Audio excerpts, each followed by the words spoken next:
السلام علیکم، آپ دیکھ رہے ہیں عبداللہ اسلامک اور قرآنک چینل۔ عبداللہ اسلامک اور قرآنک چینل میں آج ہم سورۃ البقرہ کی آیت نمبر 67 کو تجوید کے ساتھ پڑھیں گے۔ انشاءاللہ ہم امید کرتے ہیں کہ آپ ہماری ویڈیو کو دیکھ کر اور جو تجوید کے قاعدے ہم بتاتے ہیں ان قاعدوں پر عمل کرتے ہوئے جلد از جلد قرآن پاک کو تجوید کے ساتھ پڑھنا شروع کر دیں گے انشاءاللہ۔ تو آئیے ہم سبق کا آغاز کرتے ہیں۔ اعوذ باللہ من الشیطان الرجیم، بسم اللہ الرحمن الرحیم۔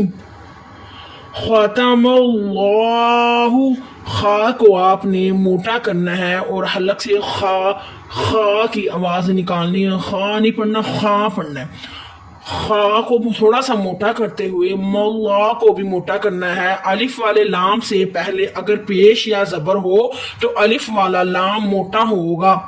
آپ نے زبان کو تالو کے ساتھ لگا دینا ہے تو آپ کا الف والا لام موٹا ہو جائے گا۔ ختم اللہ علی، عین کو حلق کے نچلے حصے سے ادا کرتے ہیں۔ علی علی قلوبہم، قاف کلکلا ہے، قاف کو موٹا پڑھیں گے۔ لو پہ واو مدہ ہو رہا ہے، واو ساکن اس سے پہلے پیش۔ قلوبہم، ہا کو سینے یہ جوڑ سے ادا کریں گے۔ وعلا، لا پہ کھڑی ہے، تھوڑی دیر رکیں گے۔ وعلا سمعہم، سین کو سیٹی کی آواز دیتے ہوئے آئین کو حلق کے نچلے حصے سے ادا کرتے ہوئے، اور یہ والے ہاں ہے جو اس کو سینے کے جوڑ سے ادا کرتے ہیں۔ وعلا سمعہم، علامت ہے توئے کی، یہ وقف مطلق کی علامت ہے مگر اس پر ٹھہرنا جائز ہے، مطلب لازم ہے، مگر یہ علامت وہاں ہوتی ہے جہاں مطلب تمام نہیں ہوتا، بات کہنے والا ابھی کچھ اور کہنا چاہتا ہے۔ آئین کو پھر حلق کے نچلے حصے سے ادا کریں۔ الا پر ڈبل آپ نے ٹھہرنا ہے، مد بھی ہے اور کھڑی بھی ہے۔ وعلا ابصارہم، زیادہ تر لوگ اس طرح کرتے ہیں جہاں گناہ نہیں ہوتا اس لفظ کو لمبا کر دیتے ہیں۔ آپ کو ایگزامپل کے طور پر پڑھ کر سناتے ہیں۔ ابصارہم، ری پہ کچھ ہو نہیں رہا، ری کو بھی لمبا کر دیتے ہیں لوگ۔ ری کو آپ نے جلدی سے پڑھنے کی کوشش کرنی ہے، اور اسی طرح ابصارہم، سوا کو سی سواد ہے، یہ سواد کو سٹی کی آواز دینی ہے۔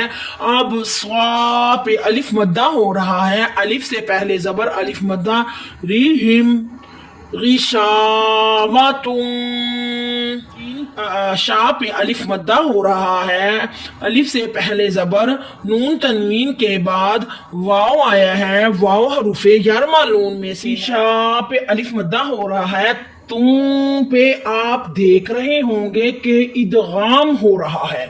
ادغام کیسے ہوتا ہے؟ نون تنوین یا نون ساکن، وہ نون تنوین، دو زبر دو زیر دو پیش کو نون تنوین کہتے ہیں۔ نون ساکن جس نون کے اوپر جزم ہوتی ہے، نون ساکن کے بعد اگر حروف یرمہ نون میں سے کوئی حرف آ جاتا ہے، حروف یرمہ نون میں سے کوئی حرف آتا ہے تو ادھر ادغام ہوگا۔ یرمہ نون جو حرف ہے، یا را میم لام واو نون، اس پہ را پہ اور لام پہ گناہ نہیں کرنا۔ اس کے علاوہ جتنے بھی حرف ہے، یا ہے، واو ہے، میم ہے اور نون ہے، ان سب پر گناہ کرنا ہے۔ آپ نے یہ بات کو یاد رکھنا ہے کہ آپ نے لام اور را پر گناہ نہیں کرنا۔ یہ واو ہے، ادھر ادغام ہو رہا ہے، حروف یرمہ نون میں سے واو آیا ہے، تم والا ہوں گناہ کریں گے، تم والا ہوں نون تنوین کے بعد واو آیا ہے تو ادھر ادغام ہوگا، ادغام پر ہم گناہ کریں گے۔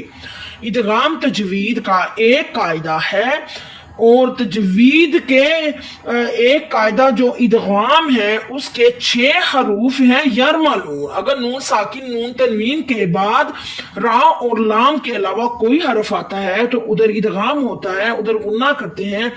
تو والا یہ بھی بتاتے چلے جاتے ہیں کہ یہ جو علامت ہے زا کی یہ وقف مجوز کی ہے, یہاں نہ ٹھہرنا بہتر ہے. اگر آپ ایسے پڑھیں گے غشاوتم, اگر ادھر ٹھہرنا لازم ہوتا غشاوہ پڑھا جانا تھا. اب یہ وقف والا ہوں عذاب عظیم, عذاب پہ الف مدہ ہو رہا ہے, نون تنوین کے بعد آئین آیا ہے, یہ آئین حروف حلقی میں سے ہے. حمزہ ہا آئین ہا غین خا, یہ 6 حروف ہیں. تجوید کا ایک قاعدہ اظہار ہے, یہ حروف حلقی میں سے اگر نون ساکن یا نون تنوین کے بعد حروف حلقی میں سے کوئی حرف آتا ہے تو ادھر اظہار ہوتا ہے, اظہار پر غنہ نہیں کرتے. حمزہ ہا آئین, یہ دیکھیں آئین آ گیا ہے, نون تنوین کے بعد آئین آ گیا تو ادھر اظہار ہو رہا ہے, اظہار پر ہم غنہ نہیں کریں گے. عذاب آئین کو آپ حلق کے نچلے والے حصے سے ادا کریں. عذاب عظیم, یہی تجوید ہے. جب آپ پڑھیں گے, ویڈیو کو بار بار دیکھیں گے, جس طرح ہم پڑھ رہے ہیں پڑھنے کی کوشش کریں گے تو آپ فیل کریں گے کہ کون سا حرف کہاں سے ادا ہوتا ہے, کون سا مخرج سے ادا ہوتا ہے. اس کو ہی تجوید کہتے ہیں. خوبصورتی کے ساتھ پڑھنے کو تجوید کہتے ہیں. بہت شکریہ. امید کرتے ہیں کہ آپ ہماری ویڈیو کو زیادہ سے زیادہ شیئر کر کے صدقہ جاریہ حاصل کریں اور ثواب حاصل کریں. بہت شکریہ.